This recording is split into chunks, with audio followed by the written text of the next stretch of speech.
Ladies and gentlemen, good day and welcome to the FINO Payments Bank Q4 FY23 earnings conference call hosted by Go India Advisors. As a reminder, all participant lines will be in the listen-only mode. There will be an opportunity for you to ask questions after the presentation concludes.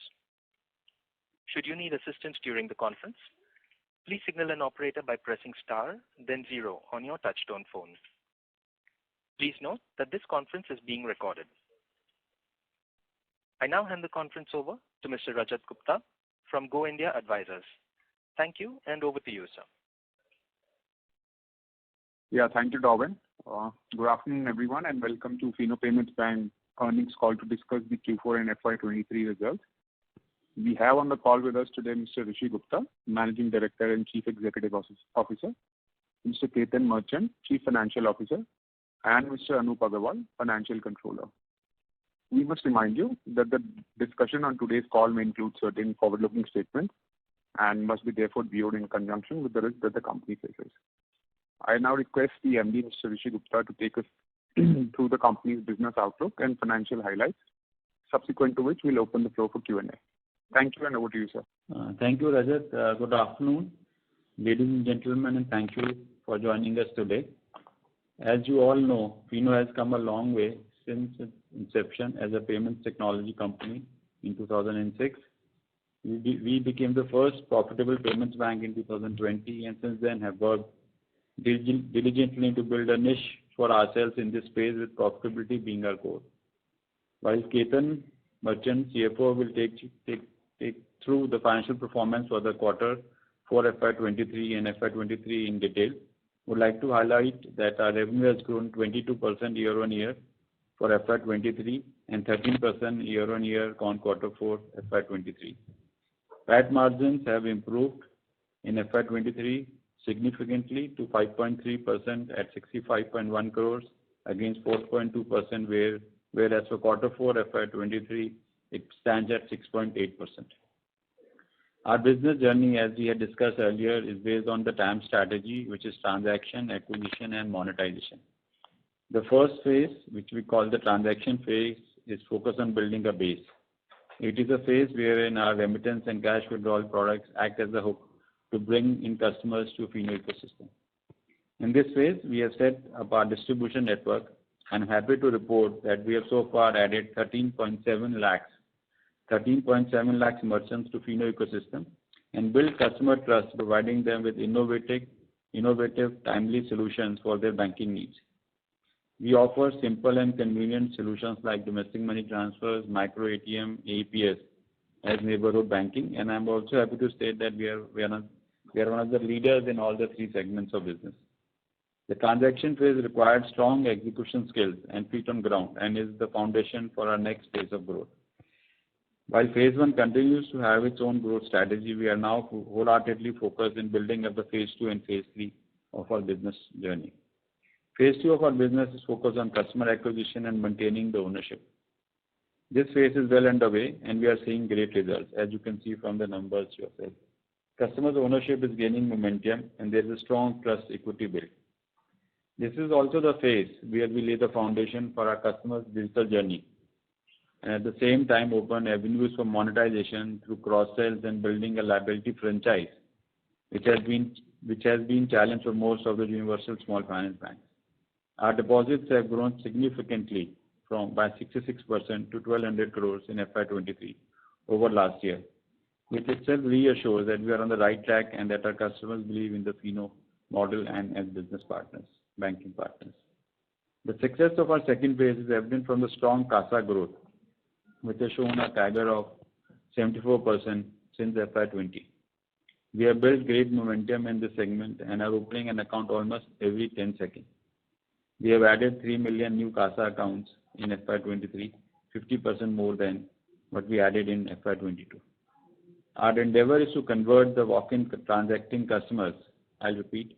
Our endeavor is to convert the walk-in transacting customer of us to CASA customer on us, and we have been able to do it successfully. This also results in the shift of the revenue pie from transaction business to high margin ownership business. This is important, so I'll repeat it once again. This also results in shift of our revenue pie from transaction business to high margin ownership business. While we are going wider, we are also able to maintain customer stickiness. There has been a massive increase in the renewal income, which has grown almost 10x in the last 3 years. Our debit card spends have shown a CAGR growth of 66% since FY20.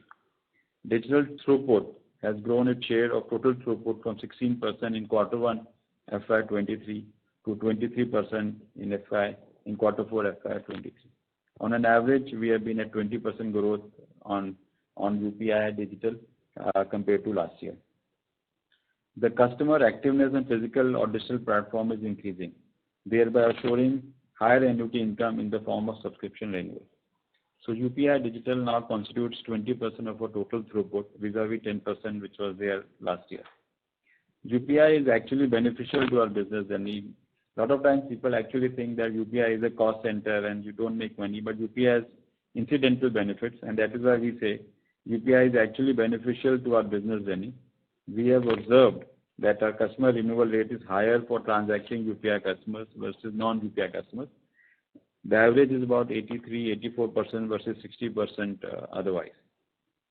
As a bank, our endeavor is always to be there with our customers. So our aim is to become preferred and everyday banking customer, and that is why we have put a slogan called Har Din FINO. Become a transacting bank for our customers, and that's why we call ourselves an everyday bank. We started working with our customers to build their digital journey, which will be the key driver for our future growth. We are actually adding physical and digital together, so we're becoming a truly a physical company. We are building new digital products and targeting new customer segments. We are also strengthening our digital partnerships and doing ties with technology and fintech companies with specific use cases to help them open CASA relationships and expand our base as well as their base. In FY23, this was around December of 22 when we launched our digital savings account, and we have opened nearly 40,000 accounts since then in the last quarter. We also started to focus a lot more on our FINO Pay and our digital journey. So roughly about 5.7 lakh monthly active unique customers are there on the FINO Pay app, which has seen a growth of about 3.5 times over FY22. Nearly 35 to 40% of our customers are actually transacting on the UPI platform as we speak. UPI and mobile banking continue to be an integral part of the digital offering by the bank, and we are focusing on building new capabilities on our UPI and mobile banking offering so as to tap the tier 1 and tier 2 and also grow digitally in tier 3 cities. You will be happy to note that your company has actually moved away from a third-party UPI switch and built their own switch in-house, and we are already starting to see the benefit of moving the switch internally rather than with a third party. And it's a big change. I must say we are one of the very few companies or banks who have an internal UPI switch. CMS being our second high margin product is also key growth driver for us in FY23, and we continue to remain growth driver in FY24 as well. From a modest 39 partners in FY20, we have come a long way, and now we have 186 partners. And as you can see in the presentation, it talks about the variety of partnerships from NBFC to online to CRA to banks to e-commerce companies. So we have definitely come a long way in our CMS business. CMS throughput has grown by 10x from 4,300 crores in FY20 to nearly 46,000 crores in FY23. That's a 10x growth in matter of 4 years. We have been able to achieve and deliver primarily on account of our foundation of distribution network covering the length and breadth of our country. Our priorities for FY22 will be to continue the customer acquisition momentum, strengthen the customer ownership, enhance merchant network, and increase digital footprint through fintech and B2B partnerships. While these are the key management priorities, in fact, in our presentation, we have included our goals also for 2026. Well, this is our key management priorities. Our driving principle will be to create a sustainable and creditable bank, something which we have been speaking about and talking for in the last 2-3 events as well. With this, I would like to hand over to Ketan Merchant, CFO, to walk us through the financial results. Over to you, Ketan. Thank you, Rishi. Good afternoon, ladies and gentlemen, and thank you for joining us once again. As Rishi mentioned, we've come a long way since 2006, and this is our 13th consecutive quarter of strong profitability, and I can say that highest profitable quarter till date, and also the highest year-end closure in terms of profitability. Let me start with some distinct statistics. Our margins have improved by 240 basis points, 2.4% to 32.7 in quarter 4 23, which was at 30.3 in quarter 1 23. EBITDA has increased from 8.4% in FY22 to 11.1% in FY23, and the exit run rate in quarter 4 23 is 13.3.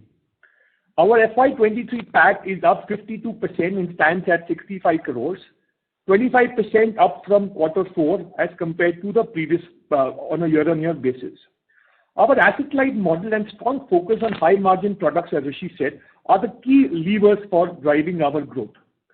Throughput has increased by 36% to a whopping number of 2.55 lakh crores. This number for the previous year was 1.87 lakh crores. As Rishi mentioned, we've been working diligently to bring a strong merchant base and investment we have made in phase 1 of the business, which he alluded to as transaction focus, is now delivering results. I would like to bring to your attention to one key aspect of our performance. The fact that operating leverage is kicking in as we scale up, and this is evident from cost-income ratio, which has come down by 11% over the 3-year period. We were at 37% of cost income 3 years back, and now this is 25.9 or 26%. On the related note, just to note that our operating expenses year on year has grown by 3.4%, whereas revenue has grown by 22%. I will now quickly touch upon product-wise performance. Part of it, Rishi in his headlines and in a trend over a strategic aspect is given. CASA. As you would have seen from our presentation, we are currently focused on acquisition phase, and the key driver for growth here is CASA. We are delivering robust performance here and opening a new CASA account every 10 seconds. We have a CASA base of around 75 lakhs, which is an increase of 64% on a YOY basis. Revenue has gone up by 87%, primarily driven by CASA acquisition, which I just mentioned, and annuity income as well. Our total deposit has also shown a significant growth and have grown by 66% from 724 to 1,200 crores on a year-on-year basis. Average cost of funds for us stands at 1.9%. Low-cost deposit without acquisition cost of acquiring the liability account is the real differentiated aspect for us. Continuing the ownership strategy, while we are increasing our CASA base, we are also working hard to ensure on customer engagement and stickiness. The best way to see that is to improving customer loyalty is through CASA renewal income, as I call it annuity income. This is grown for us by 167% on a YOY basis. This for us is annuity income and mix base for FINO 2.0. A strong renewal income also reflects a healthy bottom line because the margin for renewal income is 75%. Currently, renewal income is at 74 crores. This is for FY23 and constitutes 1/3 of CASA income, which we anticipated and working towards making it 50% over next couple of years. 50% of the CASA income should be through renewal. CMS, Rishi also mentioned it off, it's our second high margin product and we continue to enjoy leadership position in this space. Our revenue has grown by 79% in FY23 with diversified clientele and constitutes 8% of our revenue pie. We are now hitting volume of 4,500 crores per month. Our throughput has increased by 93% in FY23 and which is at 46,000 crores plus over FY22. We continue to add new partners here which diversify our client base. Over last 2 years, our client mix has moved from 97% in NBFC MFI in FY21 to 51% in FY23, along with double throughput on a year-on-year basis. This is the growth which we've seen in CMS largely. As at 31st March 23, we have 186 CMS clients across sectors, whether it's banks, NBFCs, e-com, cab aggregators and all. We are now covering 14 states with average monthly throughput of over 100 crores in Q4 23. This number in Q3 23 was 8 states.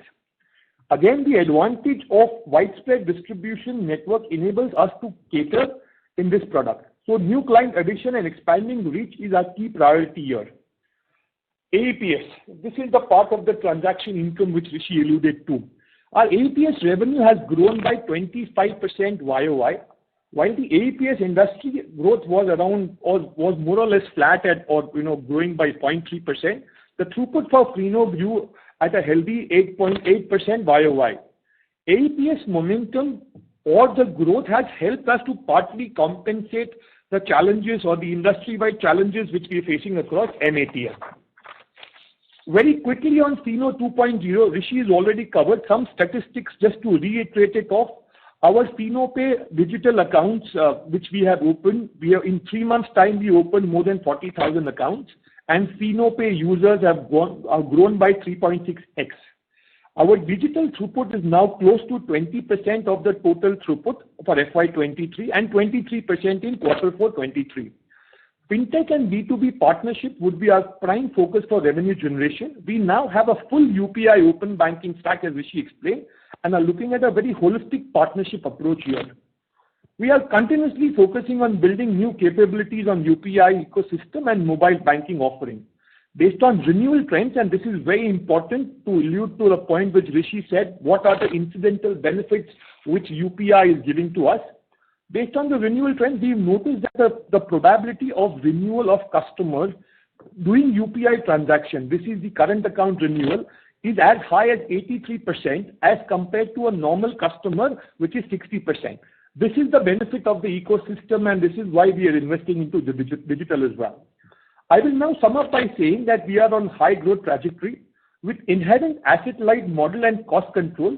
Our profitability growth percentage in times to come will continue to grow by 2.5x of the revenue growth percentage.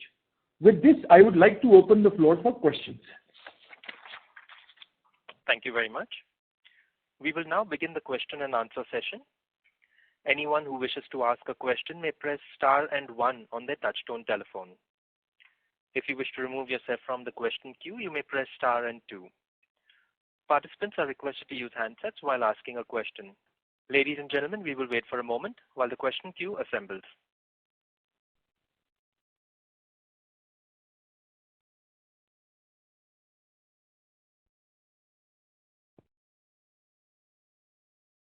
The first question is from the line of Ashish Kumar from Infinity Alternatives. Please go ahead. Thank you, Rishi and Ketan, and thanks for a very detailed presentation this time around and putting this perspective of past as well as future. My question was in relation to a couple of your business lines which have actually seen a degrowth this year. Ashish, can you be a little louder? Sure.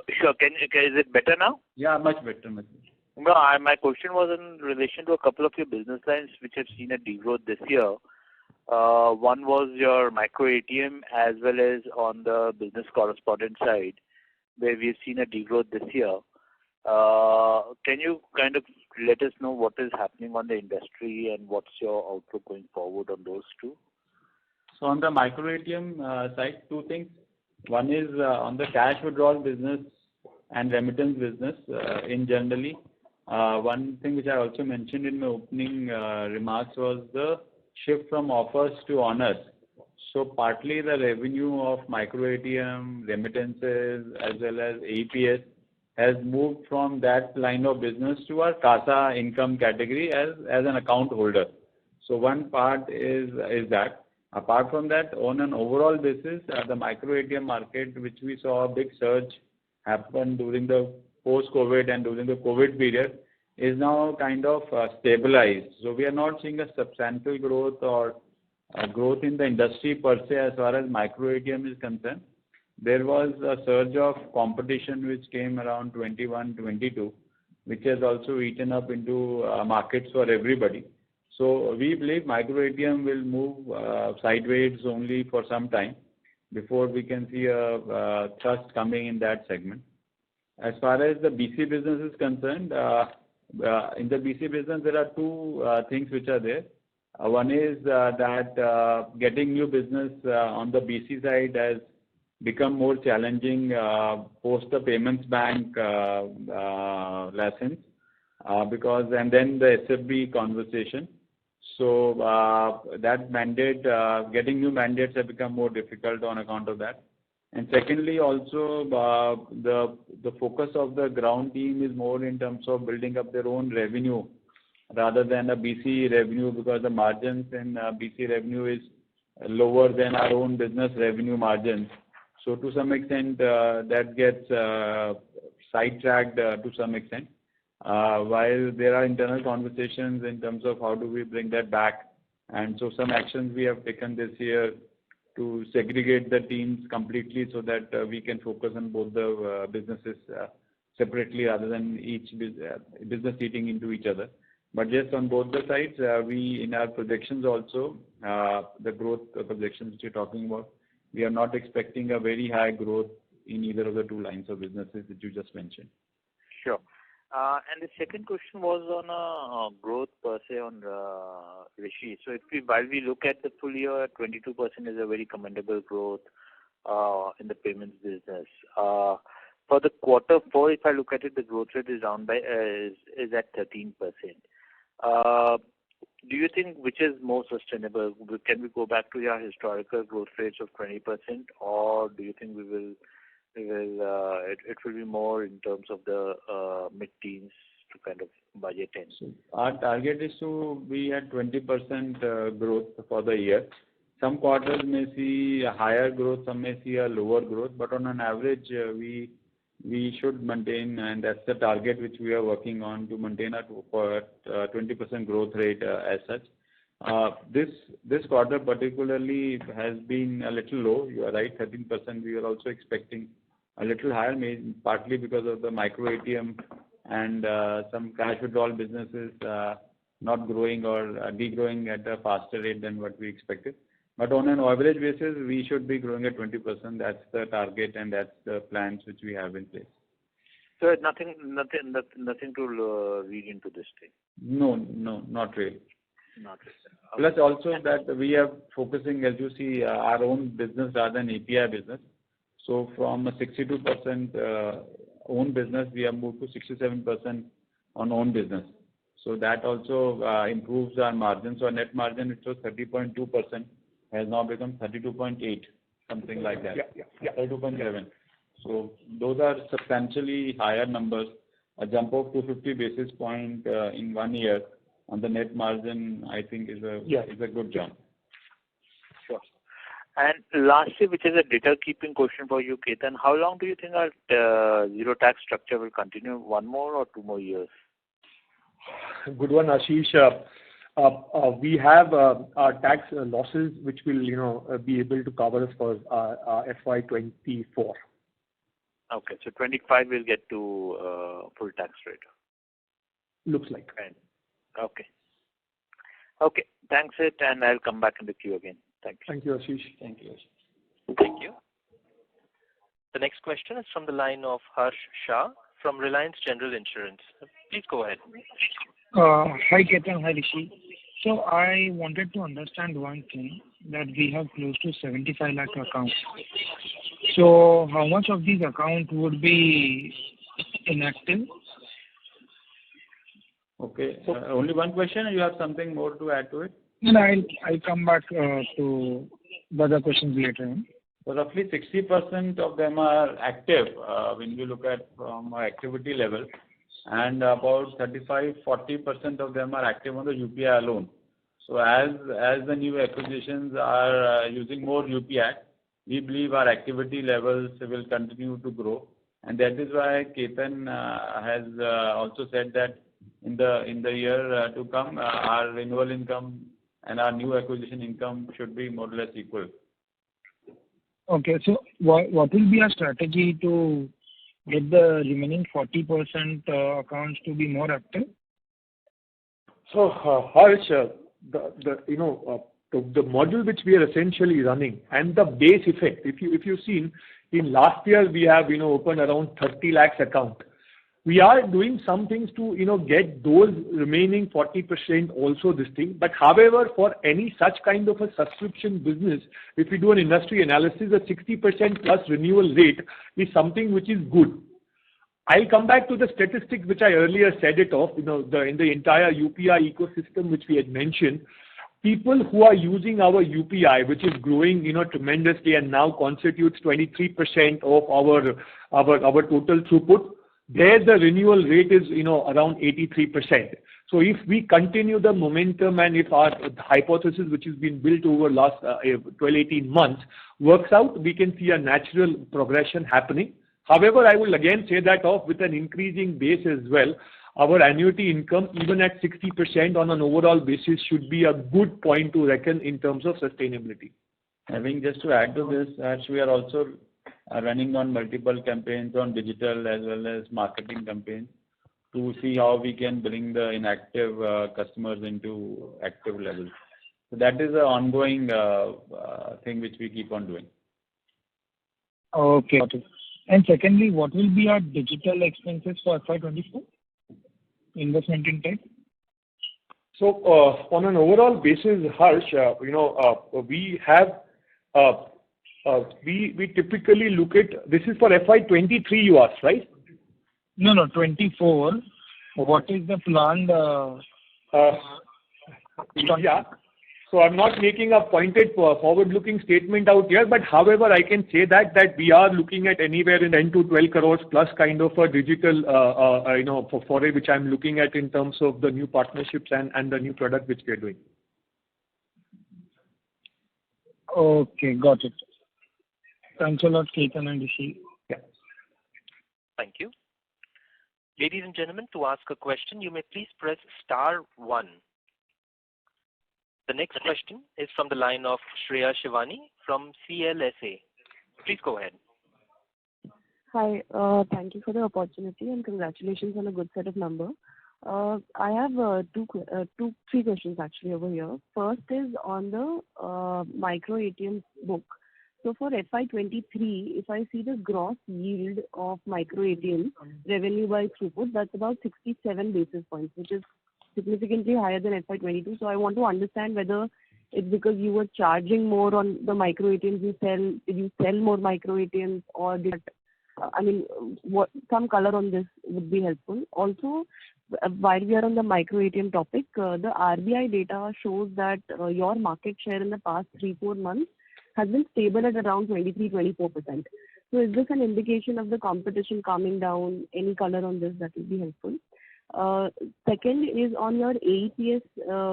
It's a data keeping question. Last year you had given us that how much market share you hold in the AEPS industry. If you could help, that was at 11%. If you can give that number for FY23, that will be useful. And third question is on the cost of funds and the yield. So the yields were quite high. For FY23, they came in at 5.6%. And the cost of funds from you came in at 4.5%, interest expense divided by borrowings plus deposit. So how should I build this up for the next 3 years? Because this moves our revenues quite a bit now. So if you can help me with these three questions. So while Ketan will talk about the cost of fund and borrowing, let me just concentrate on the first micro ATM and APS question.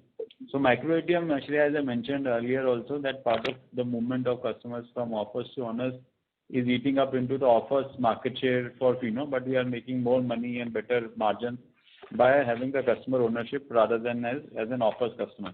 And you are absolutely right. Our market share has been stable. So at least in the last 2-3 months, we have not shown a degrowth on that numbers. We have been stabilizing on that. Competition is more or less the same. It has not gone better or worse from FINO's point of view. So micro ATM market is right now in a very stable phase, so to say. Coming to your second question on AEPS, we continue to maintain amongst the top 4 banks in the country on AEPS. Our market share is now about 12.5% as such. I think in December it was 11 odd percentage or yeah, something in that region. Ketan, you want to take the borrowing cost question? Yeah. So Shreya, just couple of points out here. If I've understood your borrowing related aspects is, firstly, 1.9% is the cost which we are looking at in terms of our deposits. So, on a 1200 basis, deposit which we have, our, weighted average cost is 1.9. To that, obviously, there will be some borrowing which are at a market rate. These are, our 1,200 crore are the low-cost deposits which we were essentially focusing on. Your reading is right that last year, we've seen around 220 basis points kind of a move happening. We have positively benefited out of that as well. In terms of our spread, which has been in the range of 3.5 to 4%, we intend, our structuring is such that without any kind of ALM risk, we are looking at any spread up in the range of 3.5% still. Point to note, and I think Rishi also mentioned, and it is there in one of the slides as well, where we put our strategic kind of an outlook as well. This 1,200 crore of deposit which we have put, we are eventually looking. We have not focused on building the balances as much in the past. If I go to slide number 18, the kind of margins and the kind of balance sheet which we are looking at is we are definitely giving an impetus to this. With a 66% growth in the previous year, we are definitely looking at a 3,500 crore kind of low cost liability over next couple of years, as mentioned in our slide number 18. Got it. So for my spreads, I should for the next years I should take it at about 3.5 to 4%. Yeah, in that range. In that range only. Yes, right? please. Okay, sure. Okay, thanks. Thank you. Participants who wish to ask questions may please press star and 1 on their touch-tone phones. The next question is from the line of Vishal Singh from ICICI Securities Limited. Please go ahead. Hello. Hi. Thank you for the opportunity. I had just one question. While our throughput in CMS has grown quite strongly year on year, but it is flat Q on Q, despite adding kind of same number of partners during the quarter that we've been adding for the past few quarters. So just wanted to understand, is there a one-off and how should we look about see it, going forward as well? No, good observation, Vishal. I was expecting this question. So you are absolutely right. On a CMS side, that quarter 4 versus quarter 3 of financial year 23 has been more or less flat, just a few, maybe a few 100 crore difference on that.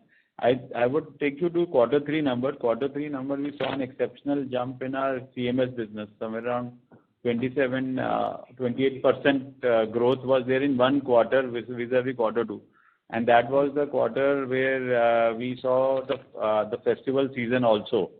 And because, as I mentioned earlier, we are now doing a lot of business with e-commerce, logistics, CRA companies, banks, over and above the NBFC, MFIs.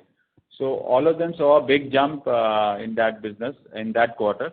So our target for this quarter 4 was to maintain that number. So when you see a 28% jump in one quarter, obviously you have preponed growth of nearly 2-3 quarters in one quarter. So that is where we have our numbers in quarter 4 of financial year FY23 is more or less flat. But hopefully in the coming quarters we should see continue to see a growth in our CMS business. So this is one-off because of the substantial jump which happened in quarter 3, and our target was to maintain that growth and to sustain that levels. Okay. Thank you so much. I think that was my question. Thank you, sir. Thank you. Ladies and gentlemen, if you wish to ask a question, you may please press star 1. The next question is from the line of Deepak Agarwal, an individual investor. Please go ahead. Yeah. Hi. First of all, congratulations on the great set of numbers for FY23. My first question is... Deepak, sorry, you may have to be a bit louder, please. Is that audible now? Yes, better. And then in the cash flow statement, there is a fixed asset increase of 95 crores during the year. So if you can briefly explain what are the major investments here. And the second question is regarding the subscription income. And the CASA total income is around 67 crores. So out of this, how much is the subscription income? Yeah, let me just take the first point first. I know our increase which has happened on account of the 95 crores which you essentially said, largely or mostly it is on account of technology. From first call onwards, I have been saying it off that we keep on investing into technology and servers. And one more point to note is in all my factorings or in my projections also, we are factoring that our operating leverage will essentially come to this investment, whether in technology or digital. So just to give a perspective, and this is something which had come up in Q1 as well, that we will invest, and we have put we have increased our capacity, we have done sophistication, we've had some RBI kind of a thing, we've also invested into digital aspect as well. So with all of this is the investment which we've essentially done. So that's the point of the first question. I'm so sorry. Second question, I did hear you, but you may have to repeat it off because of the second question was regarding the subscription income. Sorry, subscription income. Right. Am I reading it right? Yeah. So if you've seen our total growth in CASA is seen 87%. Our renewal is essentially grown by 167% is what we've seen renewal growth, and for the reason which I explained. We've opened around 30 odd lakhs accounts in terms of the whole year. So on 30 lakhs accounts, we have a revenue coming of 380 per account, and that's the income which we've seen in subscription. Thank you. Thank you very much. Thank you, Deepak. Thank you. Participants who wish to ask questions may please press star 1.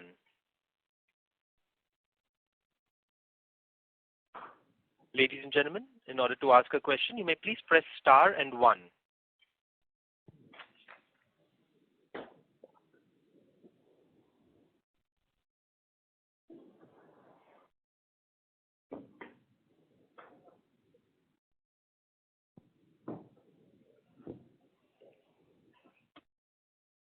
The next question is from the line of Ashish Kumar from Infinity Alternatives. Please go ahead. Thank you for giving me an opportunity again. I think Rishi and Ketan, you did a phenomenal job in terms of keeping your fixed cost growth at 6% last year. How do you see it over the next 12 months for the coming fiscal year? Because a large percentage of your cost is employee related. So how do you see that over the next 12 months? Ashish, good point, and thanks for putting this question. I go back to my reference of Q1 as well. This year has been quite lower in terms of cost. I would answer this in two manners. The way the model which we have essentially built up, okay, is something which Rishi earlier alluded to, that if we are growing at a rate of 20%, and I made it in my opening comments as well, typically the profit will grow in the range of, if this grows at 20%, profit typically will have a 2.5 or that X kind of a growth of the growth which is coming in the revenue. How will that essentially happen, and which are the line items which we will grow? I earlier mentioned about the investment which we're doing in digital and technology that will continue. However, our operating leverage, which has been playing, if that is your question, operating leverage has been playing good in terms of the fixed cost. So that intends to continue it off. So we will continue to have operating leverage coming for next couple of years as well. So is there any abnormal kind of a growth in cost, or last year was an exception? The answer is no. Our model, which I explained, the equation between revenue and the profit percentage growth will remain and continue. I just want to add to what Ketan is saying, Ashish, is that the model which we have built is a very asset-light, scalable model. So there is hardly any fixed cost except for the manpower and some of the offices which we have. Our large investments which we are doing, including the last year and the year to come, will be largely on the technology and the digital side. So we are internally working on a full stack revamp of our entire technology stack, which we started last year. So that's why you see a large jump in fixed assets. And that will continue in the next 2-3 years to come, because we are building up a completely new stack, which will make us future ready for the next 7 to 10 years. Sure. So would it be fair to say that your operating costs might continue to grow in single digits? Is that a fair thing to pencil in from a modeling perspective? You're putting it so pointed. The answer is yes. Okay. And secondly, on the depreciation, we're seeing the depreciation grow much faster than the revenue, and I understand fully that you are kind of building in a full stack, and the digital costs, the infrastructure is what you are investing in. But that would continue to grow at a rate, I would presume, in the next 12, 18 months. Yeah, I think that's what Rishi was alluding towards. Whatever, and the question which Deepak asked as well, that the investment which we essentially done, in the past and will continue on technology and digital as well in next couple of years as well. You can see that from the volume growth which we are doing on our business, both on the physical as well as on digital side. I think the growth has been phenomenal, and we continue to see that growth in the years to come. So it is important for us that we keep ourselves future ready as far as technology is. No, absolutely, that's a must-have requirement. So these are more of modeling and questions just to kind of make sure. Okay, thanks a lot, and wish you all the best. Thank you, Ashish. Thank you. To ask a question, ladies and gentlemen, we request you to please press star 1. We have the next question from the line of Rahil Shah from Crown Capital. Please go ahead. Hi, good afternoon to the management. So, sir, considering everything you just said about scaling up in digital as well as any necessary means, so at this moment are you able to share any outlook for FY24 in terms of revenue and the margins? So, what can one expect? Are these the sustainable numbers? Rahil, I'm sorry, I am not sharing a perspective or pointed number in terms of FY24.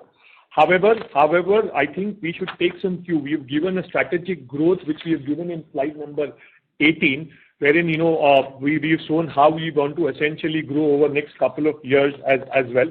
So there is a cue out there. As regards to the growth momentum sustainable, I think between Rishi and myself, we've said what kind of top line growth which we are looking at, what kind of product growth which we are looking at in CASA and CMS, and if all of us we do that way and with the kind of cost which we Ashish just asked in the previous question, the kind of bottom line growth which we should anticipate it given our asset light model.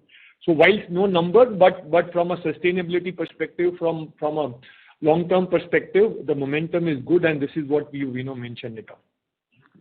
Got it. No problem. Thank you and all the best. Thank you. Thank you.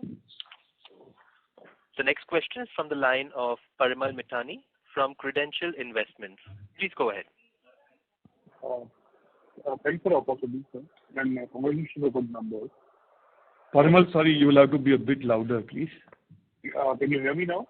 Yeah, better. Thank you. Yeah.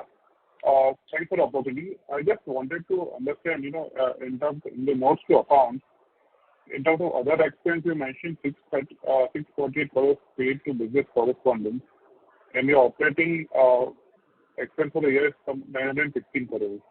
So is this figure going to be increasing, or how it is? Can you explain me that, sir? Yeah. So Parimal, the way Schedule 16 of the financial statement and notes to accounts reads is, our business, this is common to the entire banking sector. Our business, we do not have an NII, NFI split. So all direct cost, or what we call as product cost, which we essentially says are part of this other expensive cost. This is a very unique thing for a payment bank where a fee-based income is, the commission is largely 95% of revenue and the cost as well. So this is nothing but what we call as a direct or the product cost. As we've said, if we are looking at a high margin product, net margin which we get for CASA or CMS, which is 60 or 40, the product cost means, not as increase as much as the revenue kind of a cost. For other thing, if the question is related to what will be the margins which we are looking at, with the kind of growth which we are looking at a range bound and with a slightly upward bias in terms of margin. So what you picked up is the commission cost, which is a larger part of the cost, which we call as product or a direct cost, for simplicity. Okay, so since what I understand from your previous calls also, I think you're going to move towards your own channel partners compared to a business partner. This cost will be increasing or it's on a downward trend? That's what I wanted to understand. Yeah, I think if you are looking at it, it is a fair point, and Rishi also alluded to it. Since the beginning, we have been increasing on a quarter by quarter on a steady basis between our own channel and open banking channel. We are now at 67 and 33. This is how it's essentially shaping up. We want to operate in the levers where we are range bound in the extent of 67 to 70% of our income coming from own and the remaining coming from API. Or open banking, sorry. Okay. And secondly, I just wanted to know what is the regulatory requirement of cash that you will keep with RBI in terms of your CASA account? Yeah, Parimal, that is also interesting for all of us who have been tracking banks. It is different for us. The way it works is whatever deposit we generate, that we have to maintain something called DDB with the regulator or the banks. So whatever it essentially comes, 75% of that has to be in GSECs and 25% can be deployed, up to 25% can be deployed in bank deposits. Over and above that, whatever CRR, cash reserve ratio, which applies to us as well. So, whatever deposit comes, it has to fully go either into GSECs or bank deposits, and 4% of that has to be kept with Reserve Bank of India as TRR. Okay. And my last question is, in terms of any policy in terms of dividend, since you're coming to a profitable side and you're going to come to a normal tax rate from next year onwards, is there any way to reward individual shareholders? Sorry, Parimal, your question was on leverage or? In terms of dividend distribution policy. What is I think you're coming to positive side and Yeah, we are, our entity is a converted entity from this thing. And earlier also there was some question, we are into the accumulated losses, which is why we're getting tax benefit as well. As and when we, cover up our accumulated losses, we will be progressing or we will be exploring the dividend distribution policy. Oh, thank you. Thank you. Ladies and gentlemen, to ask a question, you may please press star 1. The next question is from the line of Umang Shah from Kotak Mutual Fund. Please go ahead. Yeah, hi. Good evening. Thanks for taking my question. Just one question that I have is, what is the thought process in terms of exploring the possibility of conversion to a transition to a small finance bank? Yeah, thanks. So, Umang, this is something which we have been discussing. We are inclined, let me put it that way, to convert ourselves to a small finance bank. It is obviously a process which has to be followed. You can say we are in that day one of the process as far as getting our internal documents ready for application, getting the internal approvals, getting the entire understanding which is required for an SFB. So all that work is happening.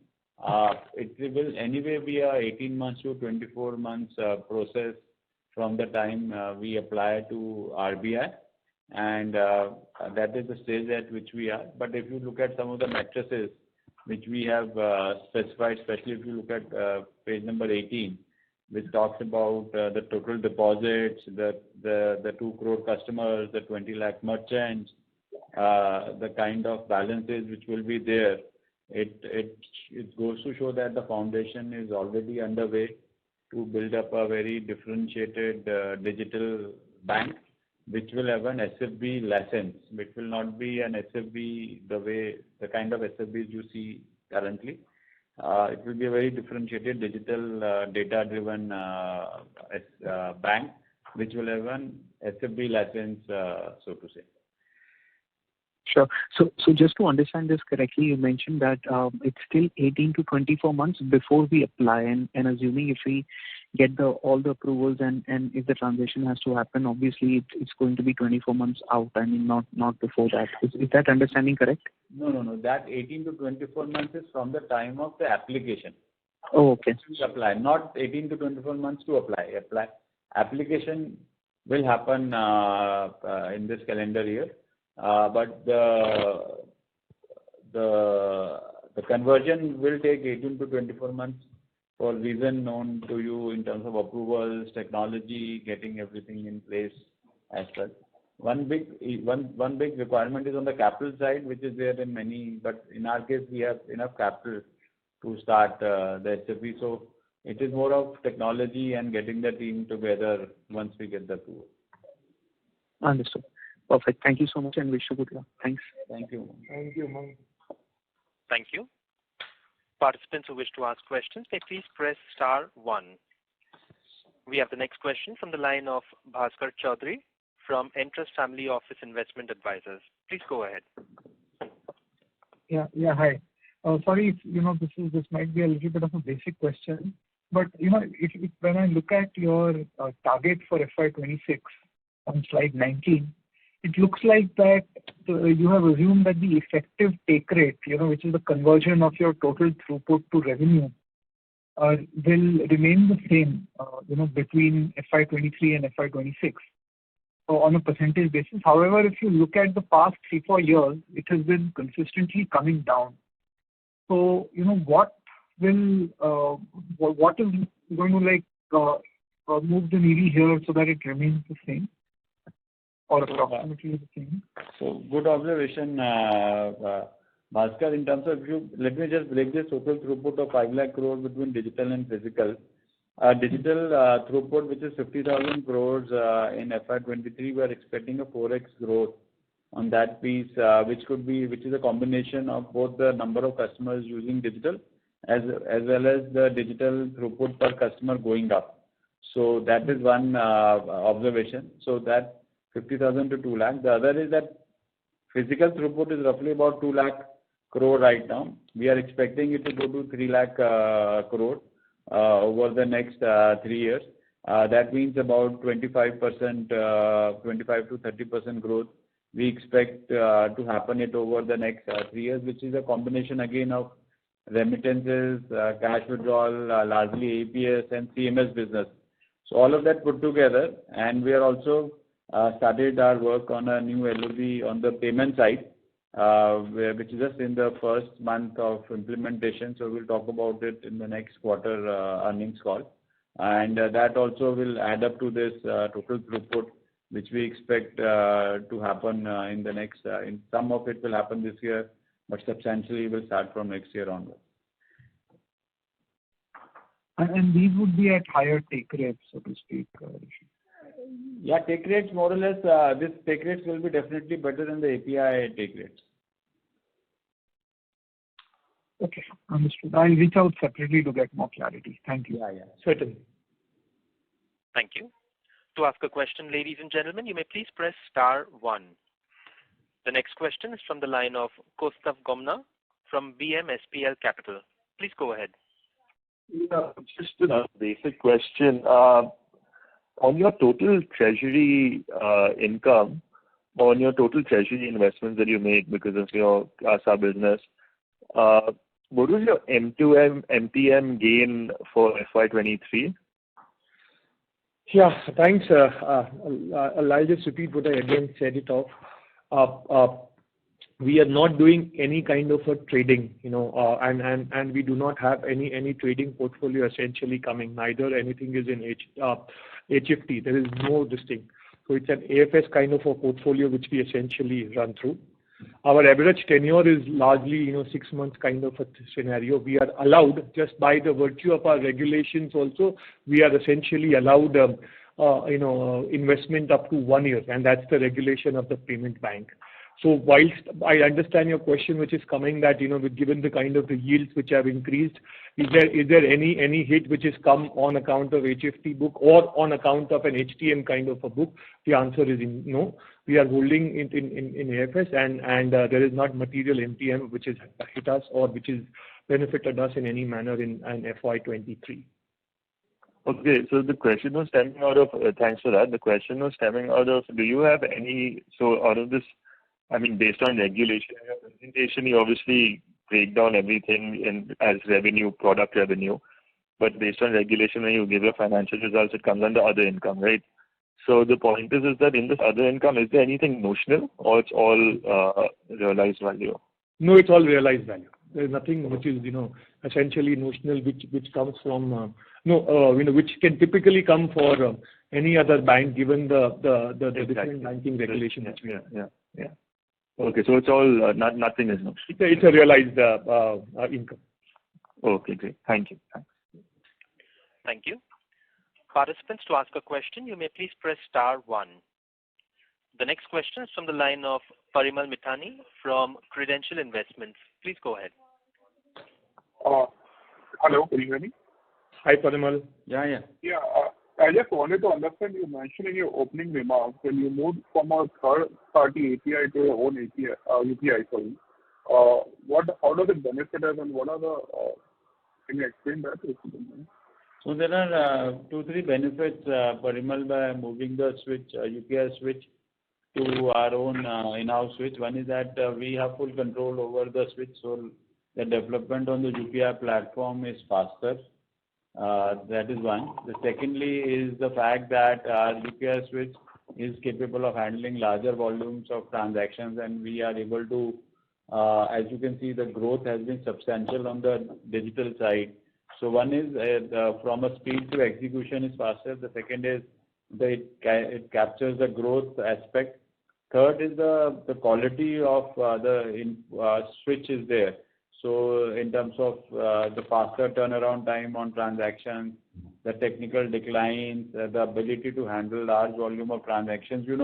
Currently the IPL season is on, and we see a surge of nearly 2.5 times from 6:55 p.m. to 7:25 p.m. every day. And that surge we are able to handle with our new UPI switch. And the fourth is that because of the movement of switch from third party to our own, we definitely will get some cost advantage also. So it is a moral booster for our team as well, both the technology and the digital team, because we are able to be one of the very few banks who is actually running on their own UPI platform. Parimal, on the last point, while Rishi explained the qualitative kind of a thing, on the financial kind of a thing, which we are looking at anywhere in the range of 70 lakhs per month saving, which comes on account of this UPI. Okay. And sir, this is 2 more questions. Hello. Sir, you are audible. You can go ahead. Yeah. In terms of related party transaction between the holding company and you, there is a service charge for infrastructure. So what is left charge to us? If you can explain that. What essentially happens is we have some premises which are being interused. So we have taken an arm's length kind of a situation out there, and that's what we are essentially having intercompany charges between the holdco and the bank. Okay, but in terms of the software part and the the technology part is in the listed entity, right? That is everything essentially is in the listed entity. Okay, thank you. Thank you. Participants, to ask a question, you may please press star 1. The next question is from the line of Vishrut Babna, an individual investor. Please go ahead. Hi, am I audible? Yeah. Yes, please. Yeah. Hi, good afternoon again. So just a quick question. I'm just curious, I'm not sure if this was mentioned in the last call, but are you cross-selling any sort of lending or insurance products to the current customer base? So, Vishal, we have been working on that. and some mixed progress which is there. Our jewel loan, which is gold loan, has gone up in the Q4 number. Our individual lines of credit for customers as well as for merchants has also gone up. But having said that, does it meet our expectation? Not really. We are still falling short of our expectation. I think we need to work a little bit more in terms of getting the right partners onto the platform. Is there a demand for the customer? Yes, definitely the demand is there. But I think we have been working with largely the fintech players, and fintech players have been facing some challenges lately post the RBI tightness on the regulation.